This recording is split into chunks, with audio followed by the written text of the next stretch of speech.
Muy buenas tardes a todos, bienvenidos, bienvenidas. Muchísimas gracias a todos por estar aquí. A todos les mando un abrazo muy afectuoso a la distancia. Gracias por su asistencia a este espacio. Gracias de verdad por acompañarnos en este curso de Religión y Mundo Contemporáneo que organiza la Dirección General de Asuntos, de Asuntos para el Personal Académico, o la de GAPA, junto con la FES Aragón y el Seminario de Religiosidad y Cultura. A todos los que están presentes hoy les doy las gracias de verdad por su confianza. Estamos ya en la sesión número 2 y bueno, pues me toca el honor, el tremendo honor de presentar pues a una amiga, una maestra, una mentora, a la doctora Julieta Lizaola. La doctora Julieta Lizaola es profesora de tiempo completo en la Facultad de Filosofía y Letras. Su libro sobre María Zambrano es uno de los referentes más importantes del estudio de esta filósofa en español. La doctora Julieta Lizaola, además, pues es la directora, es la que organiza y preside el Seminario de Religiosidad y Cultura. Y bueno, también es la que ha motivado, ha permitido que estos espacios de discusión sobre filosofía de la religión existan. Entonces, bueno, pues le agradezco infinitamente a la doctora Julieta Lizaola que nos haya hecho pues el honor de estar aquí para hablarnos el día de hoy de los problemas de la secularización moderna, que es así como se titula su ponencia del día de hoy. Y bueno, Julieta, bienvenida y pues adelante, el público es todo tuyo. Muchas gracias, muchas gracias. Bueno, lo primero que quiero decir es que estoy muy agradecida, especialmente con los organizadores de este curso en particular, que son Jonathan Juárez y Ernesto Gallardo, aunque es verdad que el grupo que forma parte del seminario es más amplio, pues ellos especialmente se han abocado a la coordinación de estos cursos y agradezco mucho su trabajo, en general el trabajo de todos, y agradezco también a ustedes que están aquí y que, bueno, la tarde de hoy vamos a compartir una serie de cuestiones referidas a uno de los temas que creo son de los más conflictivos cuando tratamos de hablar de religión en el mundo contemporáneo. Y resulta de enorme dificultad porque se han elaborado una serie de interpretaciones que no coinciden, eh, que son a veces contradictorias, paradójicas, y bueno, pues es lo que voy a tratar de exponer el día de hoy, las dificultades que ha encerrado el problema de la secularización y cuáles son los aspectos que abarca de manera predominante. Así que para ello, pues voy a compartir mi pantalla y voy a compartir con ustedes un PowerPoint. Un momentito. Bien. Bueno, pues decíamos que el problema de la secularización es un problema que se aborda desde muchos puntos de vista. Y bueno, pues tenemos que la filosofía, la sociología, la historia, en fin, una serie de disciplinas humanistas están alrededor de este conflicto también tratando de esclarecerlo. Esta intención ha sido hasta ahora infructuosa, pues no hemos dejado de debatir no hemos llegado a puntos de confluencia y bueno, pues voy a iniciar entonces la presentación de estos puntos. Lo primero que vamos a plantear es que el proceso o fenómeno de secularización refiere a un proceso complejo que se desarrolla en relación directa y paralela a un proceso que denominamos religiosidad, es decir, a la facultad antropológica de establecer vínculos con lo divino. Ese es el primer planteamiento, que en paralelo están sucediéndose ambos procesos de manera clara a partir de la modernidad. Decimos entonces que secularización y religiosidad son procesos que guardan una larga relación, la cual deja percibir que nuestra construcción cultural está ligada y entretejida con ambos procesos.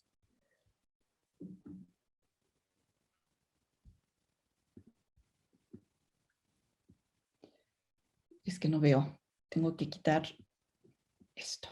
Bien, podríamos postular entonces que el desarrollo de la cultura se ha conformado, se ha desarrollado en relación a estos grandes fenómenos y a las tensiones que le son propias. Así podríamos decir que este desarrollo cultural ha transcurrido en una relación directa entre lo sagrado y lo profano, lo divino y lo mundano, el espíritu y la materia como tensiones, lo trascendente y lo intrascendente, el mundo sacralizado y el mundo desencantado, o como dice Marramao, cielo y tierra. He querido entonces poner estos puntos que se contraponen, que se mantienen en tensión y que vienen a dar cuenta, se me está acabando la pila, perdón, y que vienen a dar cuenta de lo que queremos establecer.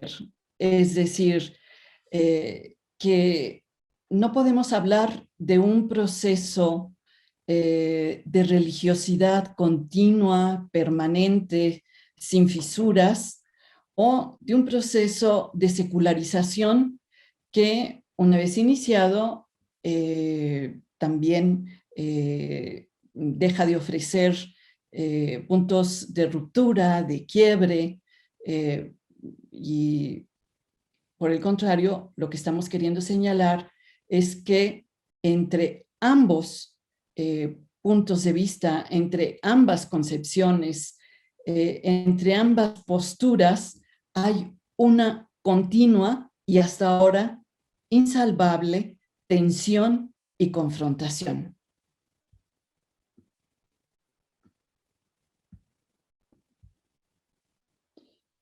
De tal forma que podemos decir que llegamos a dos concepciones radicales, una donde la vida se percibe como algo sagrado y la otra donde la vida se percibe como una serie de contingencias cósmicas. Es decir, no hay referencia a ninguna deidad, a ningún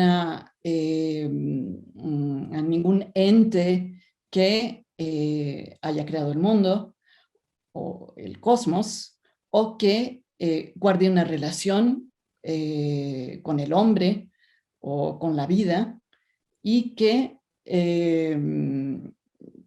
sería entonces un punto de vista donde reina la ausencia de elementos trascendentales, religiosos, etc. Entonces, estas dos posturas van a ser radicales y contrapuestas en este proceso de transformación cultural que es la modernidad. El núcleo cultural originario, recordemos, comprende una concepción cosmogónica que otorga unidad, orientación y sentido a la vida. ¿Qué quiere decir esto? Esto quiere decir que nuestra posibilidad de haber surgido o de haber desarrollado nuestros procesos culturales, civilizatorios, etcétera, tienen como punto de origen algo que deriva de una concepción cosmogónica de manera inevitable. Es decir, la necesidad de sentido, la necesidad de orientación, la necesidad de darnos una mínima explicación de por qué estamos aquí, qué es estar aquí, para qué, etcétera.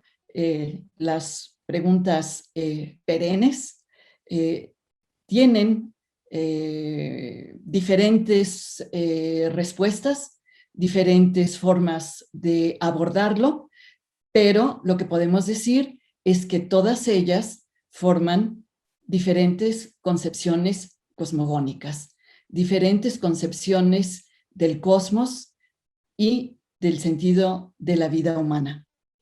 Esto lo menciono porque quiero que veamos cómo hay un origen cultural que está permeado por una interpretación religiosa. Y si no tenemos presente esto, nos cuesta trabajo comprender estas tensiones de las que les hablaba hace rato. Es decir, ¿por qué vamos a poder llegar a un planteamiento donde decimos que el universo, el cosmos, la vida humana, etcétera, son resultado de una serie de contingencias? Bueno, vayamos entonces a recordar que el nacimiento de nuestras culturas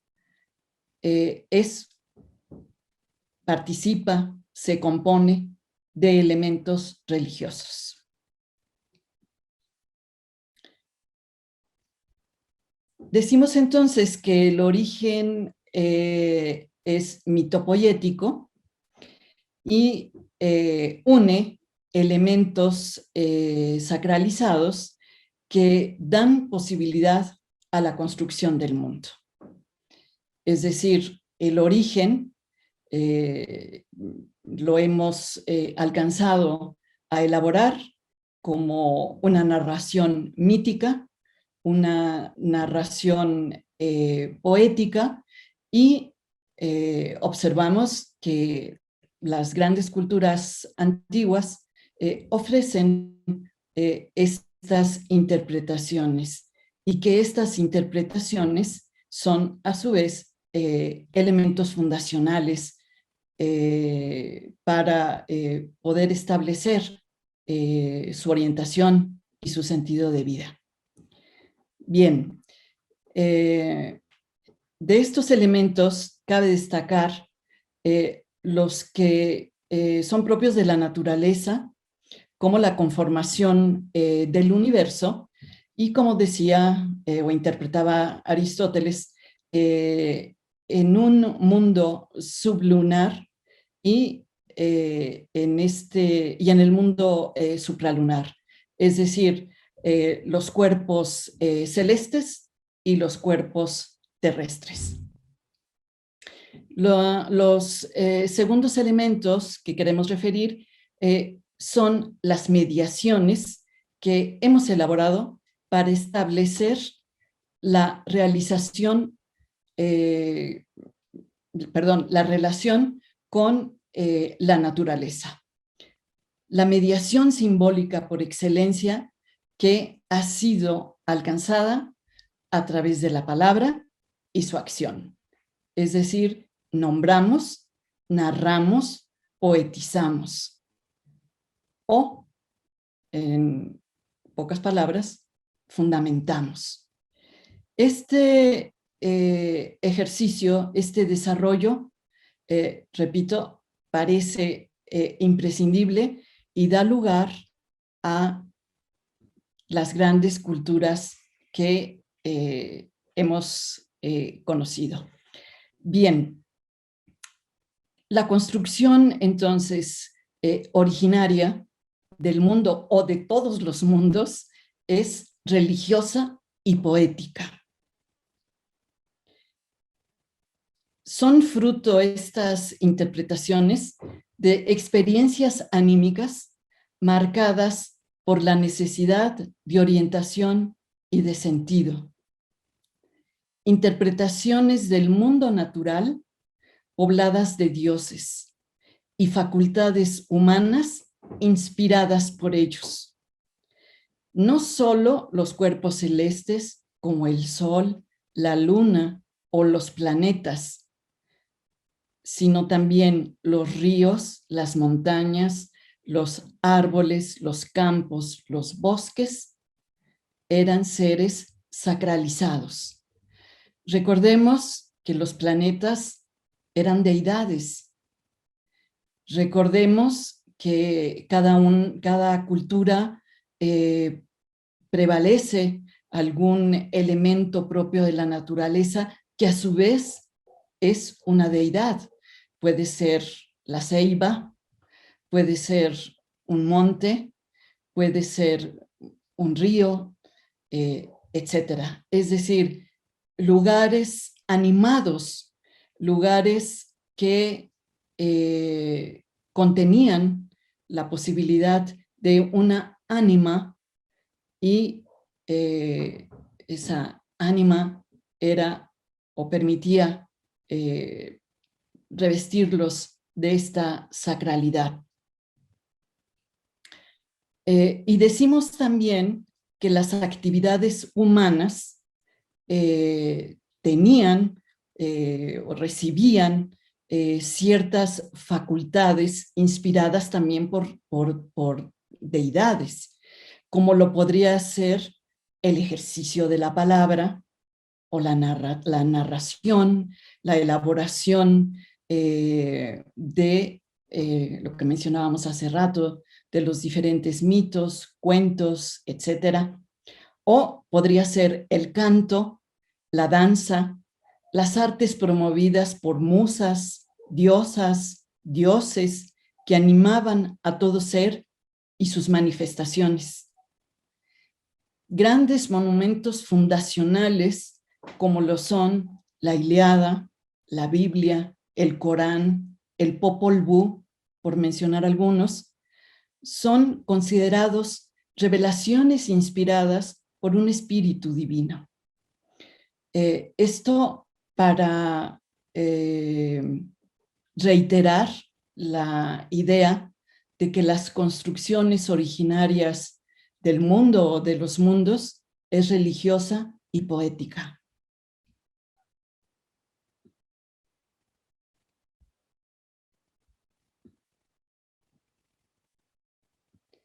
En un mundo poblado de dioses, recordemos que en el trayecto va a ir apareciendo el monoteísmo, pero va a ser una aparición ya muy posterior. En las civilizaciones más arcaicas, el mundo está poblado de dioses. Y en esa multitud divina fue necesario para el hombre hacerse un lugar, humanizar un tiempo y un espacio, salir entonces de la esfera de lo sagrado. decimos esto porque la consideración es que el hombre, para construir, desarrollar esta posibilidad social, cultural, civilizatoria, va teniendo que tener un espacio para él mismo,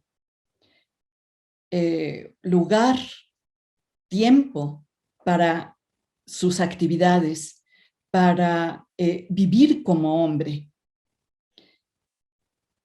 ¿Cómo lo va a realizar? ¿Cómo logra salir de esa esfera de lo sagrado, de esa reunión de múltiples deidades a las que no sabe muy bien cómo tiene que establecer relaciones? Pues estas relaciones con los dioses, con las deidades, serán las mediaciones que va creando y que va elaborando para ampliar, ensanchar el mundo de lo profano. Es decir, del mundo que era una totalidad sagrada, vamos ampliando un mundo de lo profano. De tal forma que hemos ido humanizando espacios y tiempos.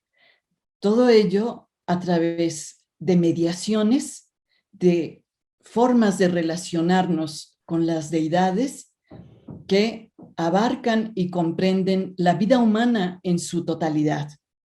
Desde el nacimiento, la iniciación a la vida adulta, el matrimonio, la enfermedad, la muerte, en suma, todo el recorrido de una vida humana estableció una forma de relacionarse con lo sagrado, con las deidades. Humanizó entonces, a través de esas mediaciones, una forma de vincular los momentos decisivos de su desarrollo, estableciendo un vínculo con cada deidad. Entonces, lo que quiero señalar es que desde el nacimiento hasta la muerte y todo lo que nos sucede en el trayecto tenía una significación, y esta significación estaba marcada por un cierto ritual, una cierta forma de hacer algo, es decir, entrar a la vida adulta, establecer una vida de pareja o amorosa, establecer una relación con la enfermedad, con la salud y, por supuesto, una relación con la muerte. Rituales necesarios, imprescindibles, mediaciones necesarias, imprescindibles, que daban lugar, que daban posibilidad de ese espacio y ese tiempo que requería el hombre para vivirse como hombre. Necesidad entonces también de liberarse de alianzas, ritos, legislaciones, pero también urgidos de la presencia de las deidades, de su inmortalidad, de su poder. ¿Qué quiero decir con todo esto? Que en este desarrollo por alcanzar un mundo profano, un mundo para el hombre, las mediaciones, los rituales, las alianzas con los dioses, las normas, las leyes, los dictados que las deidades proporcionaban eran una necesidad, pero al mismo tiempo también el hombre se sentía en momentos prisionero, sometido, esclavizado incluso a los designios y los deseos de las divinidades. Y por supuesto, el anhelo de la cercanía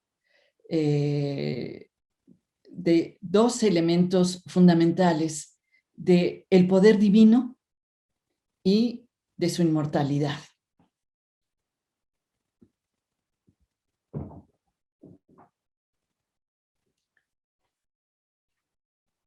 Estamos viendo entonces que este proceso de religiosidad está acompañado de un proceso de continua ampliación del mundo profano. Y en estos procesos que hemos dicho se articulan, se confrontan, disputan, etcétera, van sucediendo una serie de elementos que han sido fundamentales. Por ejemplo, la desaparición de antiguos dioses o el surgimiento de nuevos dioses o incluso la muerte de Dios. Todos ellos son parte de los fenómenos propios de la relación entre el hombre y lo divino. Un proceso marcado por algo que en la mayoría de los casos resulta heterogéneo, dioses que nacen, dioses que desaparecen, dioses que incluso se confrontan ellos mismos y, bueno, lo que a nosotros nos queda más cerca, la muerte de Dios.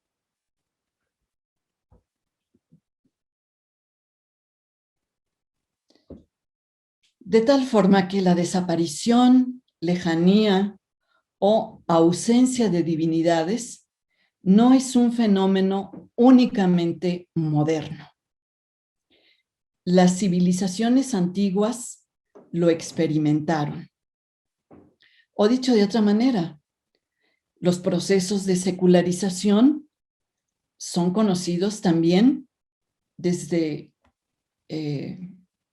siglos atrás. No podría ser de otra forma, puesto que sabemos que los dioses olímpicos ya no están en nuestros cielos.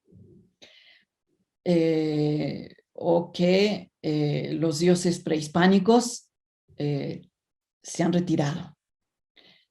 Procesos entonces de desaparición, lejanía o ausencia, tal y como nosotros también en los albores de la modernidad la experimentamos dentro del cristianismo. Entonces, estamos diciendo que civilizaciones anteriores... No te preocupes. Alguien tiene prendido su micrófono. Bien, civilizaciones antiguas, decimos, lo experimentaron.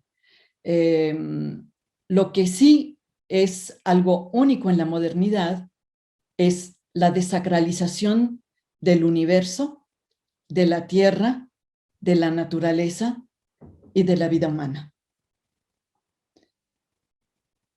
Y también la desacralización de las acciones necesarias para sustentar la vida, ya sean las actividades productivas, económicas, como podría ser la siembra, el trabajo para hacernos de alimento, las actividades culturales y artísticas, las actividades legislativas y de justicia, políticas y gubernamentales, y por supuesto las actividades gnoseológicas.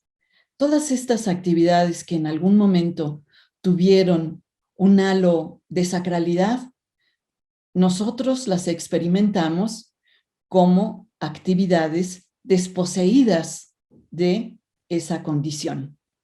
Esto sí, repito, es algo que hemos experimentado en el mundo moderno y en el mundo contemporáneo.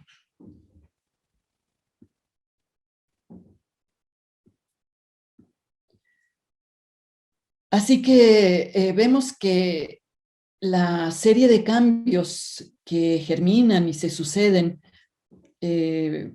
a partir del siglo XVI, aunque bueno, es un proceso que ya se viene dando desde la Edad Media, pero toma forma en el siglo XVI y lo que observamos es que se va ampliando el mundo humano, el mundo profano y desacralizado. Y como diría Max Weber, desencantado.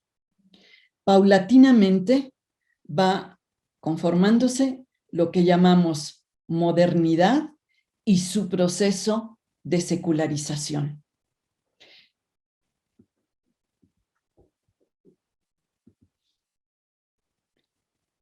A partir entonces del siglo XVI, que lo ubicamos con ya el fin de la Edad Media y la aparición del humanismo, del Renacimiento, una serie de transformaciones teológicas, políticas, productivas, científicas, fueron generando el desplazamiento de Dios de nuestras preocupaciones estéticas, políticas, filosóficas.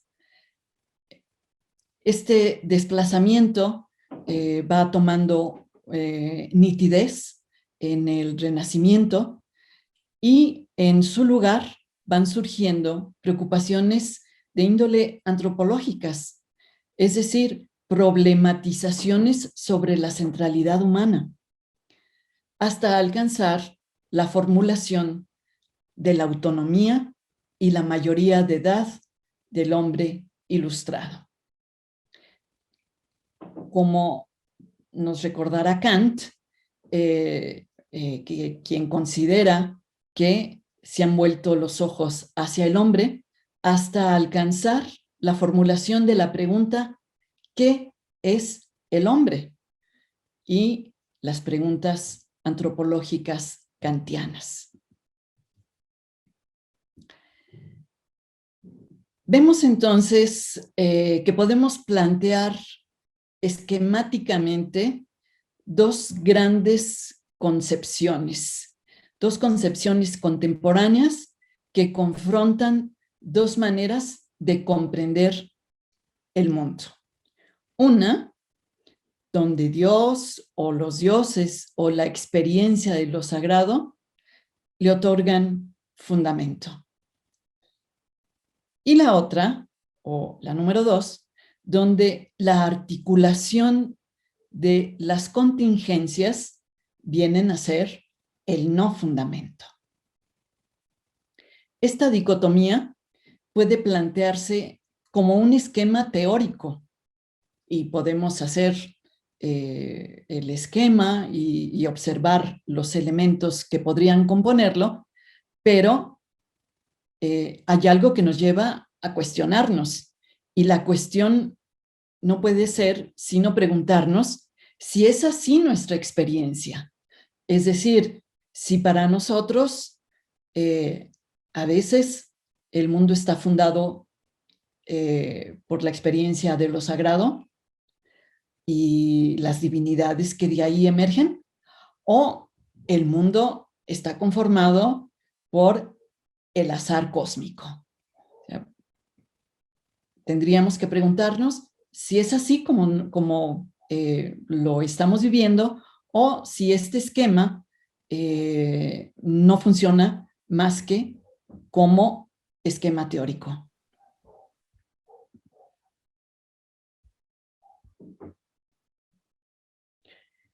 Bien, pues se nos presenta entonces esta paradoja y con ella vienen los grandes debates contemporáneos sobre la secularización. Es nuestro intento aquí plantear los elementos que componen este fenómeno. Es decir, ya hemos hablado hasta ahora de esta continua, a veces articulación, a veces confrontación de los procesos de religiosidad y los procesos de desacralización o secularización. Así que ahora, una vez que hemos planteado que estamos en medio de una paradoja, vamos a ver los elementos que la componen. Así que lo primero que vemos es que se presenta una complejidad. Por ejemplo, en la clase anterior, Jonathan nos hizo favor de mostrarnos una gráfica donde veíamos el crecimiento de diferentes religiones en el mundo. Es decir, religiones que están creciendo hoy día. La gráfica no refería la desaparición de las religiones, sino su crecimiento. Cómo iba aumentando el número de fieles en el Islam, por ejemplo, que resulta llamativo, o el número de fieles evangélicos, y cómo esto parecería no estar relacionado o articulado con la idea de que vivimos en un mundo donde vamos ampliando el espacio profano, el espacio propio de una vida contingente.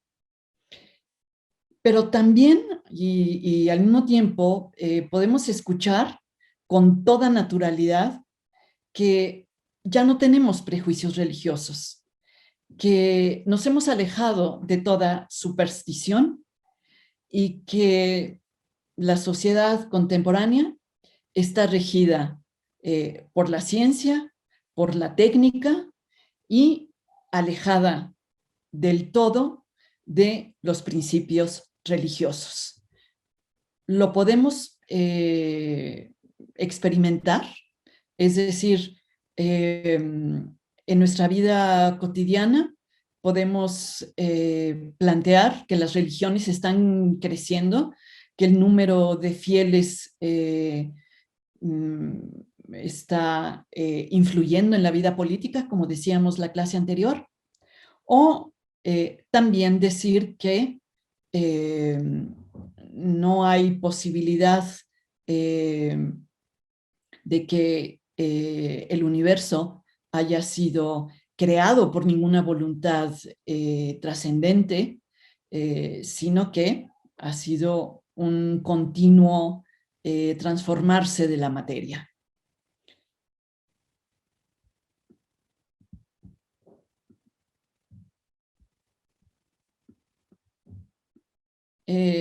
Todo lo anterior, a mi entender, resulta necesario para que nos introduzcamos y para que comprendamos cómo la secularización corresponde a una continua mundanización o secularización, lo cual sucede cuando algo ha dejado la estela sagrada y ha entrado a formar parte del mundo profano. Y a la vez, esto lo ha desprovisto de sus cualidades simbólicas, de sus cualidades y potencialidades mágicas, y ha entrado al mundo con nada más su materialidad y su instrumentalización. Algo entonces se ha vuelto secular, del siglo, del mundo, de la temporalidad. Algo que entra entonces a no ser sino un objeto más, un ente más. Y entonces percibimos que sin pausa lo que nos rodea va dejando de ser una expresión de lo sagrado o de lo divino y se transforma en expresión de la contingencia, del azar, de la fortuna o bien del voluntarismo humano. El hombre creador ahora y sobre todo a partir del periodo del Renacimiento, se contempla en una constelación cada vez más desencantada.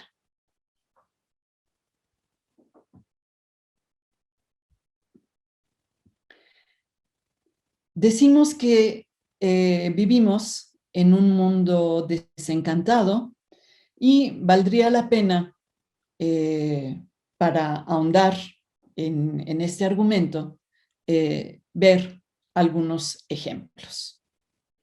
El primero, la desacralización de la naturaleza.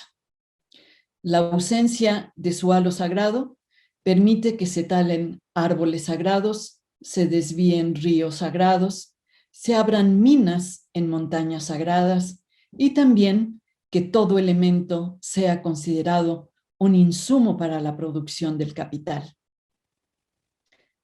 Toda la tierra es considerada un elemento para la producción de plusvalía. Ejemplo número 2. Desacralización de la muerte. Es prescindible el ritual funerario, los rituales que establecemos cuando alguien muere.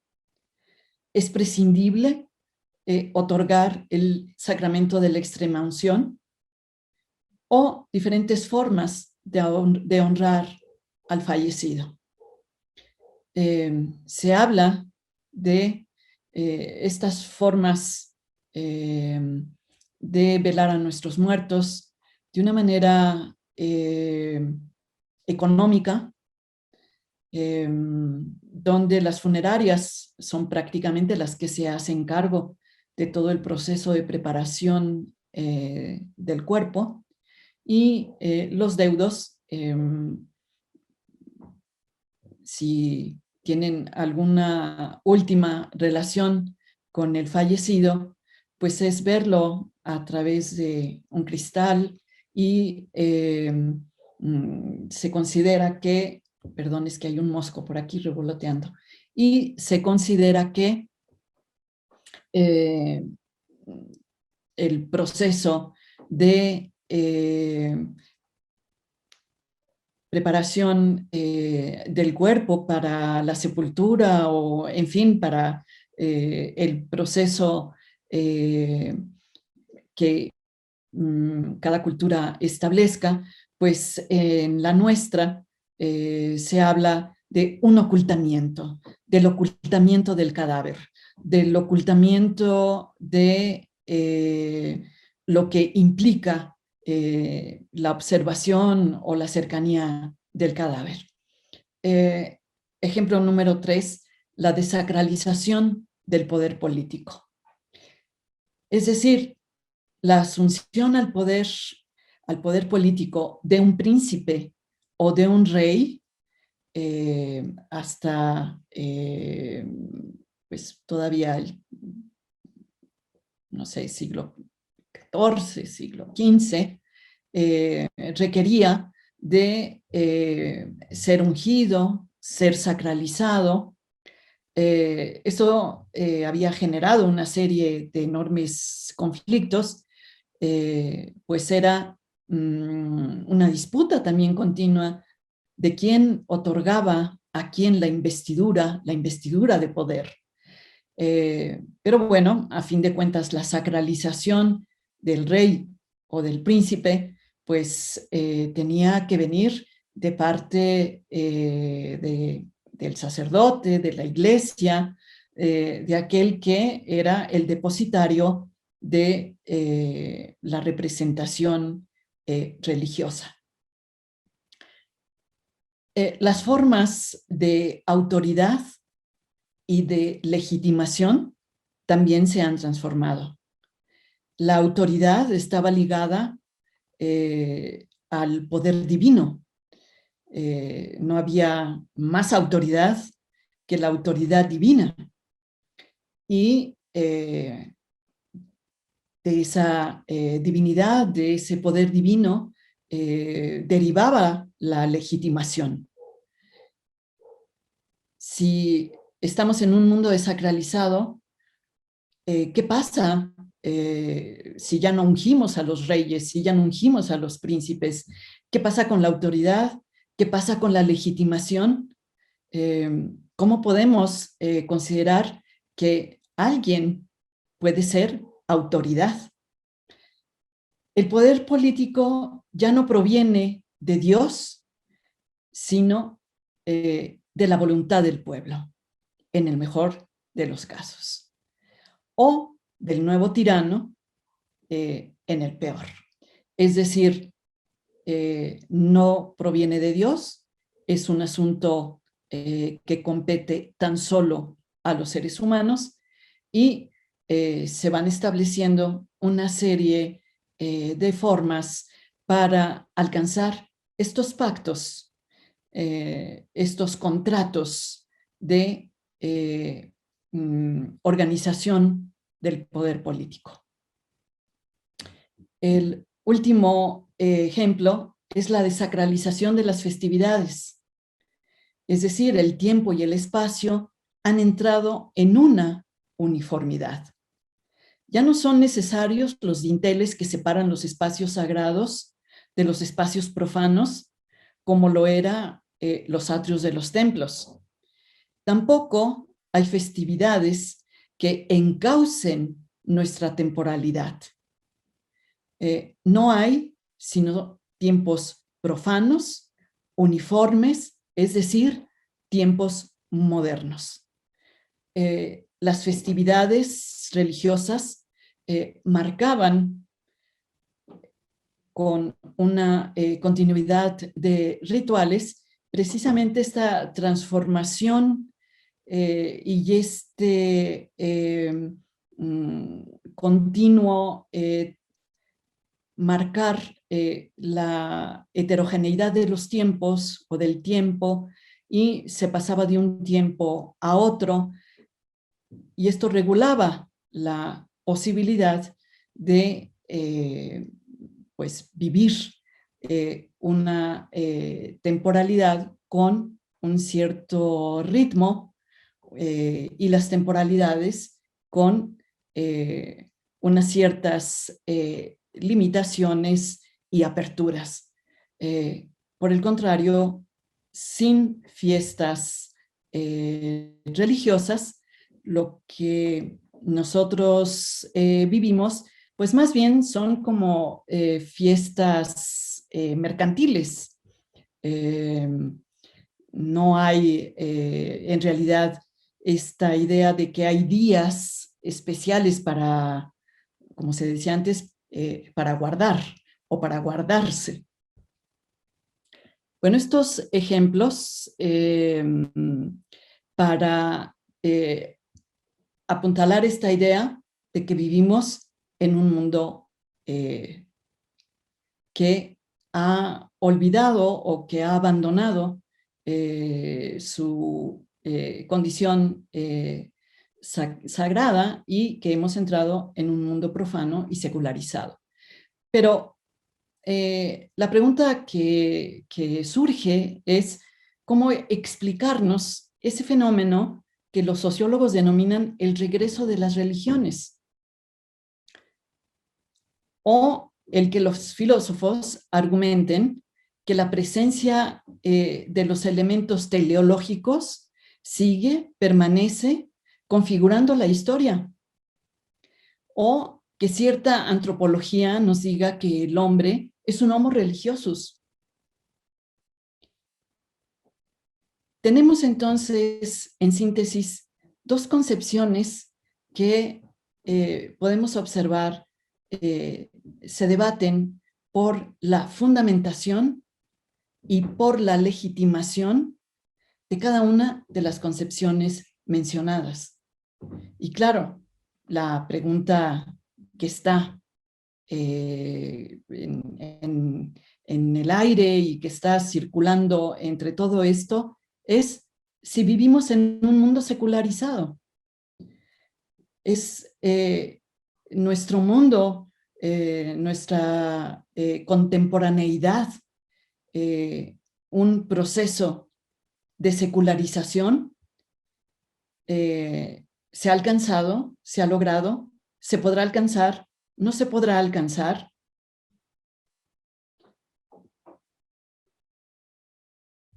Pues como he querido señalar, el problema se nos muestra como una enorme contradicción y confusión. Estamos en un mundo desencantado, pero ¿vivimos deseando el regreso de las religiones? ¿O seguimos buscando el sentido trascendente de la historia como cumplimiento de un proyecto divino? ¿O en tanto que somos homo religiosos, nos es imposible no experimentar lo sagrado y generar formas de divinización diferentes a las que reinaban antes del desencantamiento del mundo? ¿Cómo podemos responder a esto? Esta pregunta, que suma varias interrogantes, es una pregunta actual, contemporánea, intensa, y con una enorme, digamos, pasión en tratar de ser respondida. Y veamos, estamos en un mundo desencantado, pero parece que se busca, se inclina el regreso de las religiones, es decir, de aquello que se suponía que ya habíamos sido liberados, de esos dictados que la religión nos imponía, de esas instrumentalizaciones que la Iglesia católica había establecido y que queríamos que desaparecieran, o seguimos necesitando, buscando una trascendencia, un sentido de que la historia tiene un sentido, tiene un objeto, tiene una finalidad, tiene una intencionalidad. Pues parecería entonces que esta historia no es una historia donde podamos seguir su trayecto sin plantearnos o establecer ningún vínculo que responda o que dé pues sí, fortalezca la idea de trascendencia. O si realmente somos un homo religiosus, y entonces parecería que no podemos alejarnos de generar formas de divinización o de vivir dentro de una fe. Bueno, todos estos elementos están ahí en juego. Bien, pero no solamente están en juego todos estos elementos que les acabo de comentar, sino también hay una serie de acepciones de secularización que se dan por hechas. Es decir, podemos leer alguna revista, algún periódico, escuchar, no sé, la narración de algún suceso, etcétera, y de repente podemos observar que se cuelan diferentes acepciones sobre la secularización, que son muy comunes y que valdría la pena también ver cómo se ha tratado de responder. Así que, bueno, pues voy a referirme a ellas y vemos entonces que la primera considera que la secularización es la escisión de los elementos eclesiásticos dentro de la vida civil y política, malentendiéndola como y confundiéndola con laicidad, donde la vida social, económica y política sucede al margen de los señalamientos de la institución. Esta es muy común, muy común. Se da en el habla cotidiana, en los periódicos, en cosas que estamos continuamente escuchando o hablando de ellas, y de repente nos damos cuenta que en vez de referirnos a la separación de los elementos eclesiásticos y de los elementos políticos, y que eso se llama laicidad, estamos hablando, otorgándole el nombre de secularización. Bueno, esta es una acepción, es errónea, pero es una de las más usadas. La segunda interpretación considera que la vida secularizada está totalmente desprovista de contenidos religiosos, no solo los institucionales, sino que en un sentido amplio comprende un orden social que no refiere a elemento religioso alguno en su estructuración. Es decir, que ha logrado desasirse de todos los contenidos religiosos. Esta es utilizada normalmente cuando se quiere dar cuenta de procesos de ateísmo o de sociedades que han abandonado cualquier intencionalidad religiosa.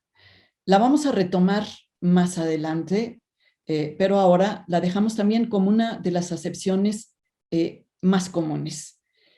La tercera refiere a esta interpretación donde se entiende la secularización como un desarrollo cultural, donde los contenidos religiosos han sufrido una transformación, pero continúan vivas las perspectivas escatológicas. Es decir, se considera que ya no vivimos en una sociedad religiosa marcada por necesidades religiosas, pero aunque no nos demos cuenta, esta sociedad está delimitada, marcada, condicionada por perspectivas, necesidades, anhelos, deseos escatológicos.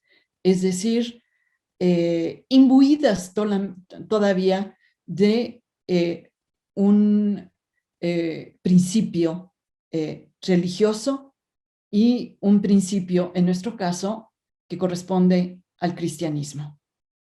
Sin embargo, estas se realizan fuera de la vida ritual y litúrgica de la institución. Me estoy refiriendo a las perspectivas escatológicas, es decir, las cuestiones eclesiásticas, las cuestiones de la ritualidad y de la liturgia quedan fuera, pero nuestra interpretación sigue considerando que hay un fin, ineludible, que nuestra historia, nuestra vida social están marcadas por esa finalidad. Y bueno, vamos a ver un ejemplo de ello y tomamos entonces el concepto de historia de Hegel como la historia como historia sagrada. Es decir, como el cumplimiento de un proyecto sagrado o un proyecto de una divinidad. La historia para Hegel es entonces el desarrollo, el cumplimiento, la materialización, estructuración, etcétera, de el cumplimiento de la historia y de que ésta alcance, logre la posibilidad de el espíritu absoluto, de un absoluto, independientemente de lo que plantea, cómo consideremos esta teoría de Hegel, lo que quiero señalar es que es un elemento claramente secularizado. Es decir, lo estoy utilizando para ejemplificar cómo en este caso la historia es un concepto secularizado. Es decir, por secularización estamos entendiendo que esta última acepción, la continuidad y sucesión de eventos culturales, responden a una idea escatológica, a una necesidad teleológica, pero que se presentan en un marco de laicidad. La presencia de la divinidad, es decir, de esta esencia inmanente en el desarrollo del tiempo y de la historia humana, sosteniendo el lugar preferencial del hombre en el cosmos, se manifiesta viva, no en instituciones eclesiásticas, sino en las instituciones civiles, por ejemplo, en el Estado.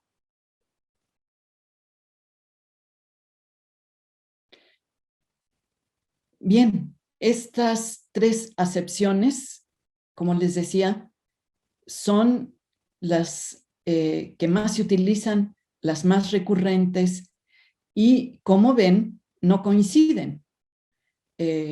Una la confunde con laicidad, otra la considera como una ausencia total de elementos religiosos, y la otra la considera como una sociedad donde sus instituciones civiles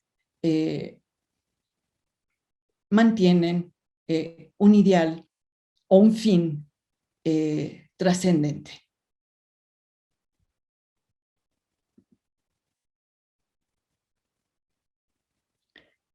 Bien, vemos entonces que los debates...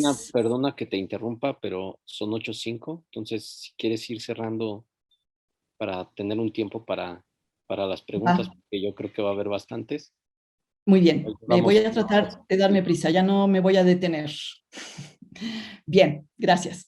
Vemos entonces que los debates se centran en su mayoría para argumentar estas posturas. Vemos entonces que la historia, perdón, es que no alcanzo a leer, vemos que la historia continúa teniendo una condición teleológica y principios escatológicos que la delimitan. Que la acción política es en el fondo una acción secularizada, es decir, que contiene un sentido religioso y no puede eludir los fines propios de un proyecto que da lugar a una búsqueda de salvación o de trascendencia. O también vemos que es imposible al hombre el vivir sin dioses. La experiencia de lo luminoso, del misterio, de lo inefable es inevitable. Es decir, la divinización es una acción permanente y, por lo tanto, no hay secularización. Otra postura más es la legitimación real de la modernidad, que se desarrolla en un espacio desprovisto de necesidades de trascendencia y de exigencias desmesuradas de sentido. En esta postura tampoco hay secularización. En síntesis, la edificación de una visión del mundo que se debate entre la creencia en el dictado de un orden superior o metafísico del cosmos y su negación esencialista con sus respectivas consecuencias culturales.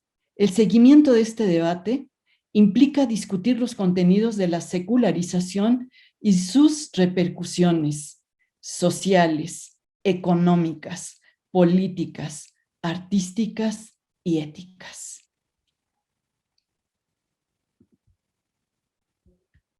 Un ejemplo más de estos conflictos lo tenemos claramente en lo que se denomina la querella de la secularización.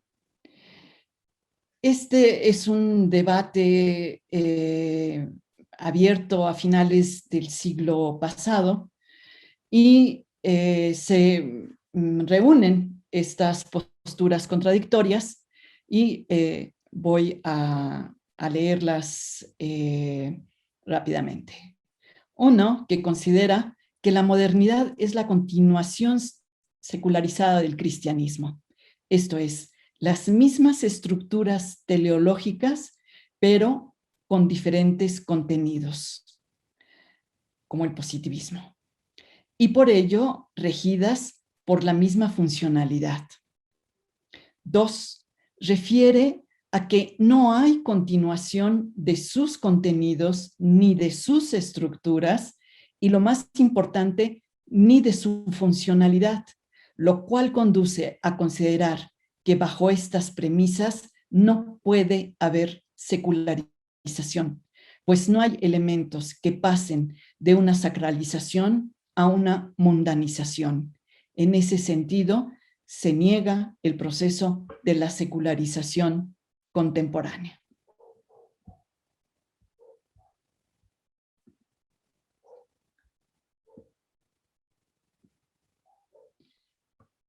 Bien, dentro de las disputas originadas por definir a la secularización, encontramos que hay dos ámbitos predominantes, es decir, dos ámbitos que han ocupado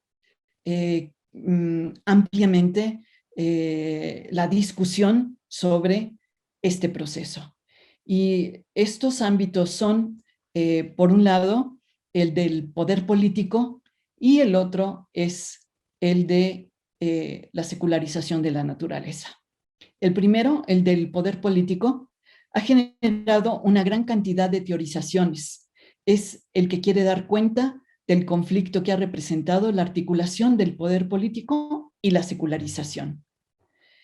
Es decir, la necesidad de contemplar la legitimidad y legalidad del ejercicio del poder ha sido larga y muchas veces se le ha confundido con laicidad, con separación del poder político y eclesiástico, con separación de la Iglesia y el Estado. Y como hemos querido señalar, es mucho más amplio este problema del poder político. El segundo aborda la desacralización de la vida y de la naturaleza.